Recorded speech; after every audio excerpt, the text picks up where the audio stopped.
I'm Mordecai Cronkite. For almost 100 years now, the history of radio has been written by America's inventors and tinkerers. Amateur radio operators, hams, were the dreamers of the electronic age. They gave us hi-fi audio, AM and FM radio, even television itself.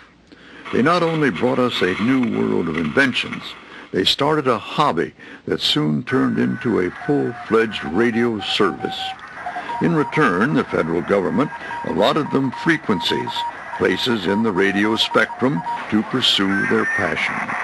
Over the years, those frequencies have become more valuable than money.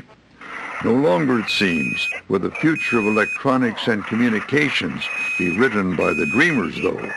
No.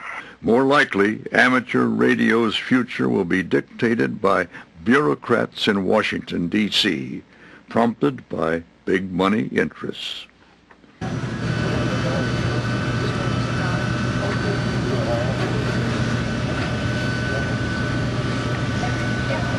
Jim Haney is an amateur radio operator and the president of the National Organization for Amateur Radio, the ARRL. We've got to have a high visibility, a high level of recognition amongst lawmakers and also with the FCC. The Federal Communications Commission is the agency that issues ham licenses and regulates amateur radio. Congress created the FCC, and like a mindful parent, it occasionally overrules the agency, a fact of which Jim Haney is well aware. That's important because at this exact moment, the FCC is pushing a controversial Internet access scheme called Broadband over Power Line, or BPL.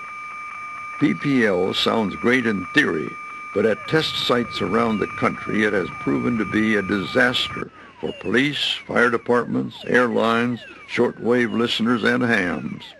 Now, what if the government just said to the millions of people who use radio for long-distance two-way communications, look, you just don't need those frequencies. Just use your cell phone or get on the internet, use your computer.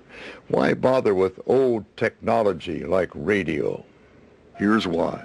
Sometimes simpler is simply better. It's been said before, but it's worth repeating. Ham radio is truly the only fail-safe communication system in the world. Look what happened on February 1st, 2003, when the Space Shuttle Columbia broke up on re-entry from space and scattered parts all over Texas and Louisiana. What one group was essential to the search? The Forest Service, the FBI, the Texas Rangers? Well, they all helped, certainly, but it was the hundreds of volunteer ham radio operators who made it possible for all those agencies to talk to each other. They could not have, because each federal, state, and local agency uses a different radio frequency, and cell phones were useless in the Texas Hill Country.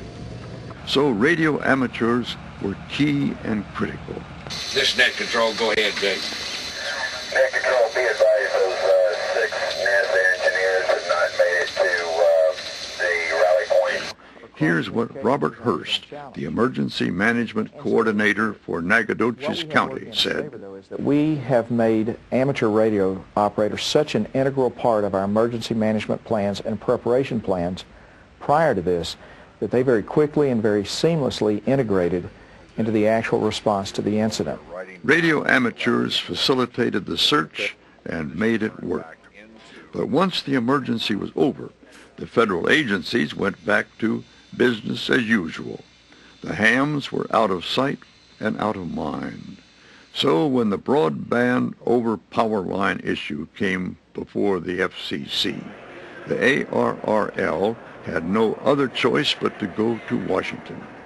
Jim Haney had to help. Derek Riker watches Congress, tracks legislation, and keeps the ARRL informed. There's hundreds of thousands of amateur radio operators throughout the country, and there's nearly 1,000 in almost every congressional district at least. those numbers give a lot of clout to the issues that we come up here to lobby about. This day, the issue is broadband over power line. First stop was a visit to Mike Ross, a sympathetic representative from Arkansas. Let me make it clear, we're not against broadband. We think everybody should have an opportunity to have it. It's just this particular technique of bringing it to the public, I think, is a flawed technique. There's the box that puts the signal on the power line.